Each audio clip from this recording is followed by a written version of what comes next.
ओम शांति। आज के सुंदर दिन की शुरुआत मैं एक कहानी के साथ करना चाहूँगी।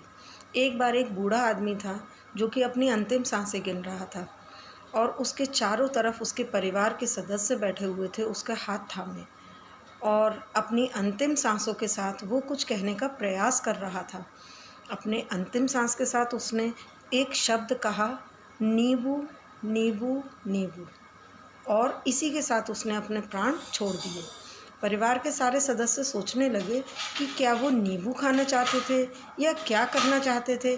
आपस में इस बात की बहुत चर्चा होने लगी कि आखिर वो कहना क्या चाहते थे नींबू के माध्यम से।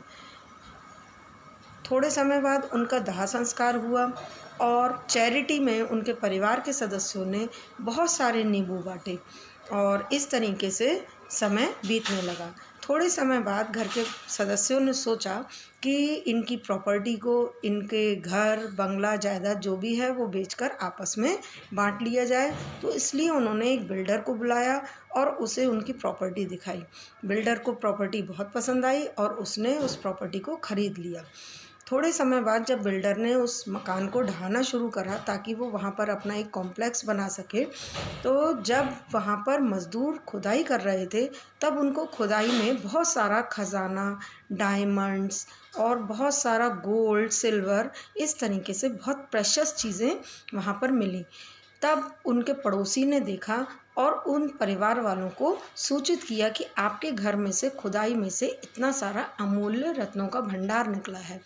तब उस घर के लोग वहाँ पर आए और उस बिल्डर से ये कहने लगे कि ये तो उनका है क्योंकि उनके घर में से निकला है। बट बिल्डर ये कहने लगा कि नहीं, जब तक प्रॉपर्टी आपकी थी तब तक ये आपका था, लेकिन अब प्रॉपर्टी मेरी है तो ये इस पर मेरा हक है। तो उस परिवार के सदस्यों ने कोर्ट में भी उस बिल्डर पर केस किया, बट कोर्ट ने ये डिनाइड कर दिया और सारा फैसला बिल्डर के हक में सुनाया। एक बार जब उस वृद्ध व्यक्ति का, जो कि मृत हो चुका था, उसका पोता एक बार ये सोचने लगा कि पीछे कोर्टयार्ड में एक वहाँ पर नींबू का पेड़ था जहाँ उसके नीचे से वो खजाना निकला था। तब उसके दिमाग में ये बात आई कि दादाजी जो थे वो अंतिम समय पर नींबू नींबू कहकर हमें क्या सूचित करना चाहते थे कि वहाँ पर एक खजाना गड़ा है। जबकि परिवार के सारे सदस्य वहाँ पर टहलने जाते थे, पोता स्वयं उस नींबू के पेड़ के नीचे खड़े होकर क्रिकेट खेलता था, बट किसी के भी माइंड में ये बात नहीं आई कि वहाँ पर कुछ हो सकता है। तो इसी तरीके से हमारे अंदर भी बहुत खजाना है, बहुत सारी प्रेशियस चीज़ें हैं, अमूल्य रत्न हैं जो कि हमें गॉड के द्वारा गिफ्टेड किए गए हैं। लेकिन हम इसी भ्रम में रहते हैं कि हमें पता ही नहीं होता कि हमारे अंदर कितनी मूल्यवान चीज़ें हैं।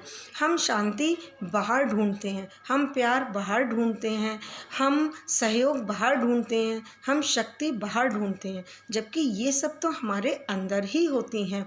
हम उस परम पिता परमात्मा की संतान हैं, उस शांति के, दया के सागर की संतान हैं, और जब हम जिसकी संतान हैं तो उसकी क्वालिटीज़ तो हमारे अंदर होना नेचुरल है।